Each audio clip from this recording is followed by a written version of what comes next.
Magandang araw sa inyo lahat guys. Welcome back sa ating panibagong spearfishing adventure. Samahan nyo kami guys sa aming pamamana dito sa napakalinaw na tubig dagat ng isla ng Catanduanes. Subaybayan nyo ang buong kaganapan sa episode nito. At kung bago ka pa lamang sa ating channel, huwag po kalimutan mag-subscribe sa ating YouTube channel. So tara, let's go!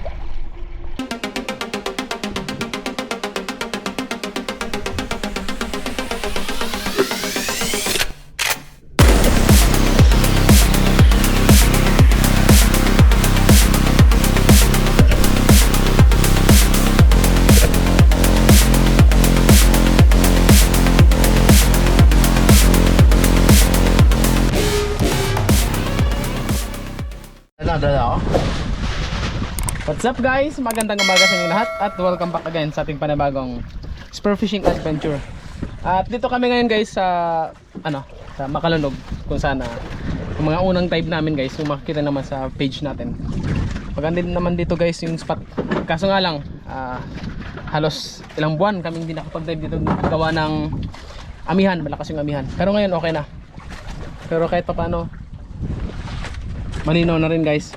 Pero yung mga gulong medyo matataas pa, pero kaya na. Ito guys, ayos na yung bangka namin.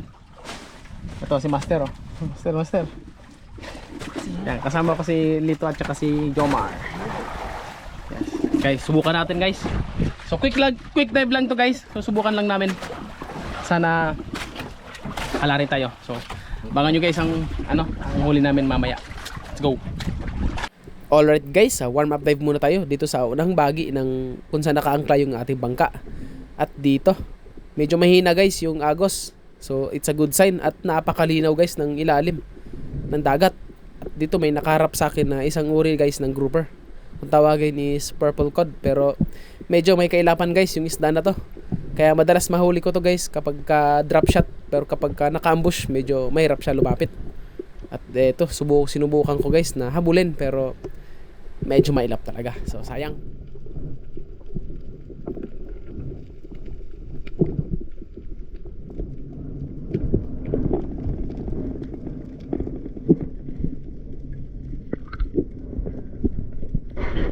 At eto guys, sumabante na tayo. May naaninag ako guys na dalawang giant trevally. Medyo malabo kasi guys yung surface ng dagat, kaya hindi ko masyado maaninag. At eto, buti na lang lumapit pa guys yung giant trevally at sa pool yung pagka-target natin. Yung unang isda natin guys sa araw nito, isang GT. So tumitimbang guys ng 4 kilos. So pwede na. Hinatak ko guys yung line dito para hindi na siya makapagtanggal sa mga corals, kasi problema guys kapag ka nagtanggal ito, mahihirapan tayo na mag-recover. May chance pa guys na makawala.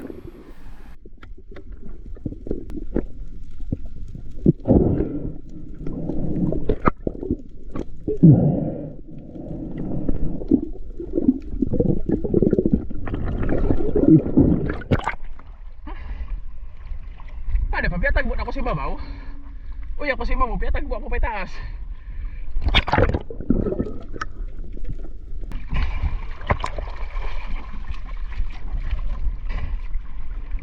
Dapat mas kumot ko. Pagkatapos natin guys, may abot yung isda at makapag-load. So sinubukan ko guys na pasukin to guys yung mga kanal dito sa spot na to. Ito guys, yung butas na to pinamamahayan ng mga mangrove snapper, tsaka red bass, sweet lips, ilak, at tsaka kung ano pang isda guys. Minsan may GT dito, pero dito wala kasi medyo nabulabog natin guys nung pagpana natin ng GT. So ambush lang muna tayo dito. At dito guys, may nakita kong isang sweet lips na malaki, pero hindi tinamaan guys. Medyo mababa guys yung tutok natin, kaya hindi tinamaan. So sayang.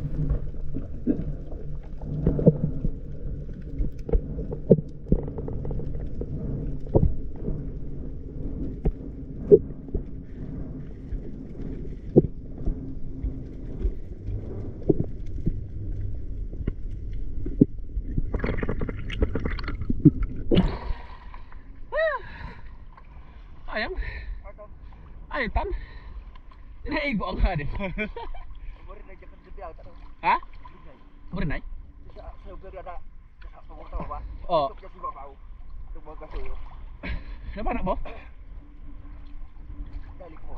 Dito guys, nag-move na tayo ng spot. At dito habang patawid ako guys sa kabilang spot, may nakita kong isang sweet lips. Dalawa sila guys magkasama. At dito, trinay natin ito guys na i-drop shot. At hinay-hinay lang tayo, free fall. At mamit yung tamang distansya. At nung tama na yung distansya guys, ayun, sa pool. Ito guys yung pangalawang isda natin sa araw na ito. Isang oriental sweet lips or alatan kung tawagin.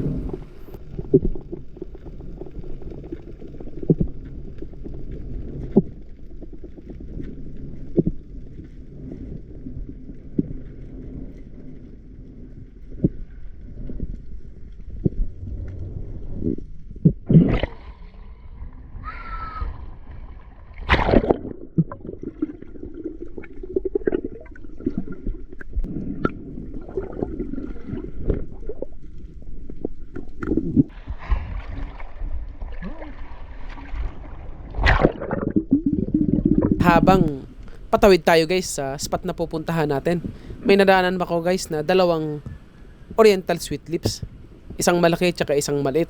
Yung maliit guys, nauna na guys na lumabas dun sa butas at nahuli yung kasama niyang medyo malaki. So dinahandaan ko lang ito guys na mag free fall para hindi siya matakot. At nung lumabas na siya guys, ayun, dinahandaan kong sundan at ayun, sa pool yung pag target natin. So great holding shot guys. Ito guys yung pangatlong isda natin na nahuli sa araw na ito, isang oriental sweet lips ulit.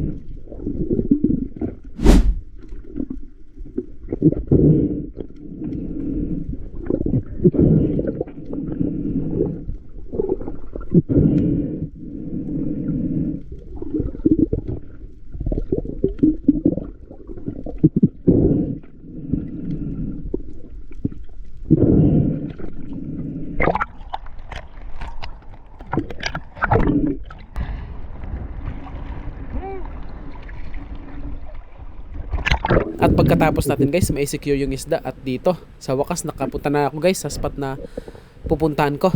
At dito, nagsagawa ako kagad ng ambush. Madalas to guys na mahulihan ko to ng dogtooth ng mga nakaraang taon. So matagal tayo guys hindi nakabalik sa lugar na to. Kaya eto, may dumaan na guys na bluefin trevally sa gilid ko. At inaantay ko guys yung nasa unahan. Akala ko mas malaki, pero same size lang pala. Kaya kahit ano na yung tinira ko guys. Kaya ayun, eto guys yung ating pangapat na isda na nahuli sa araw na ito, isang bluefin trevally. So good size na guys, mga 1.5 kilos. Pwede na.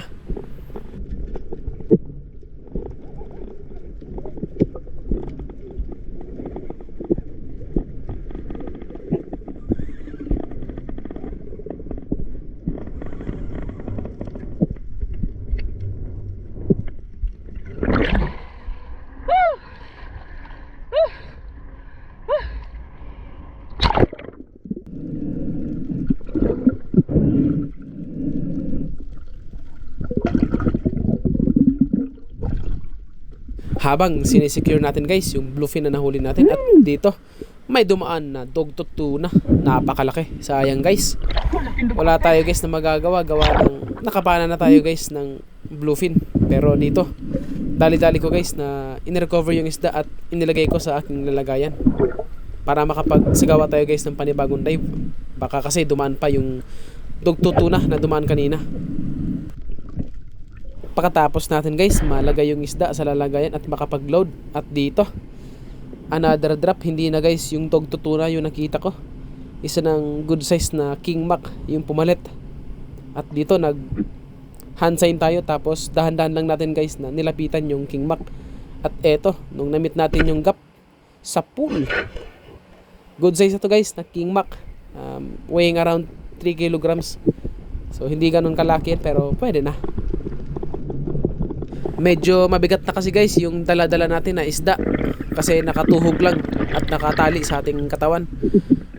Naisip ko sana guys na itali yung isda na huli ko sa ibabaw ng bato.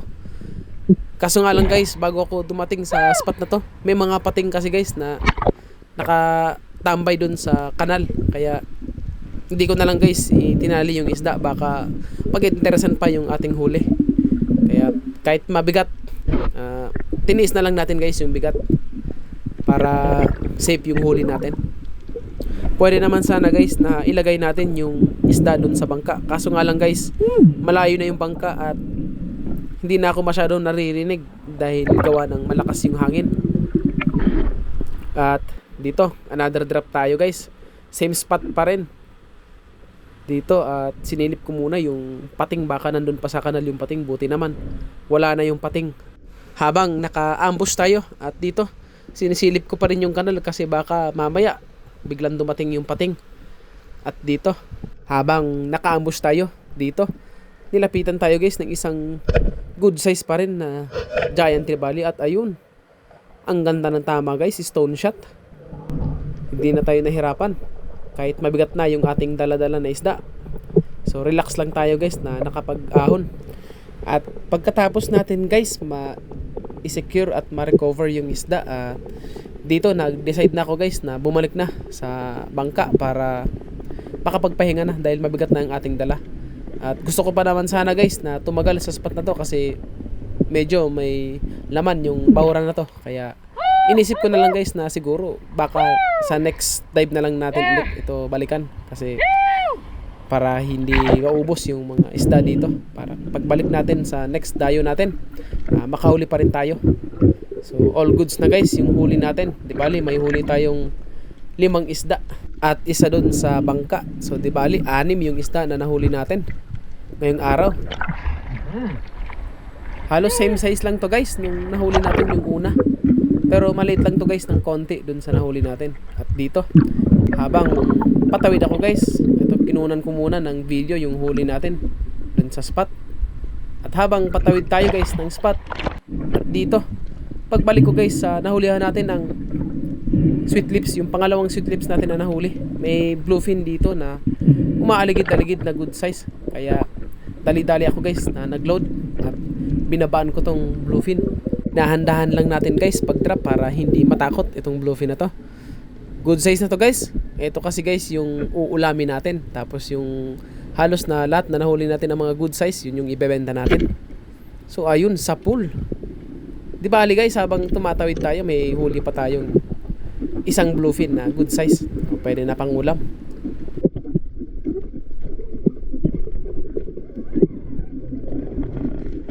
At kung umabot po kayo sa part ng video na to at kung nagustuhan nyo guys yung episode na ito, wag po kalimutan na mag-like at i-share yung video na to. At kung bago pa lamang po kayo sa ating YouTube channel, wag po kalimutan na mag-subscribe at i-click po yung notification bell para ma-notify po kayo sa mga adventures nating i-upload. At sa mga gusto po magpa-shoutout, maaari lamang guys mag-comment po sa video na to at baka sa susunod na episode ma-shoutout ko na po kayo. So yun lamang guys, salamat!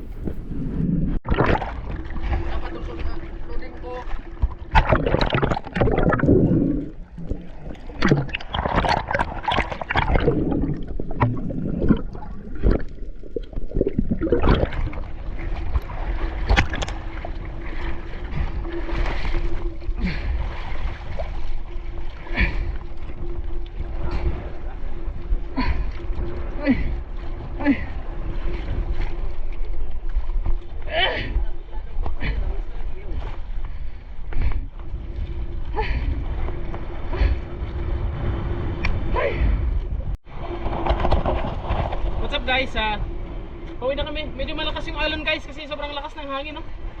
Kaya pauwi na kami. Ito yung huli namin lahat guys, oh. Huli namin guys. Babata. Ba't nag-overflow pa hindi man?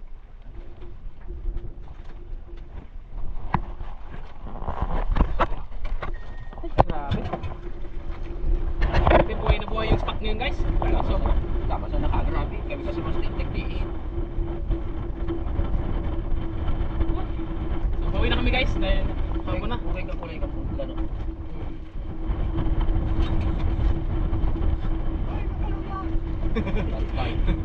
Nagkuhan. Guys, uwi na kami. Hindi na kami lulubot na yung battery ko ay.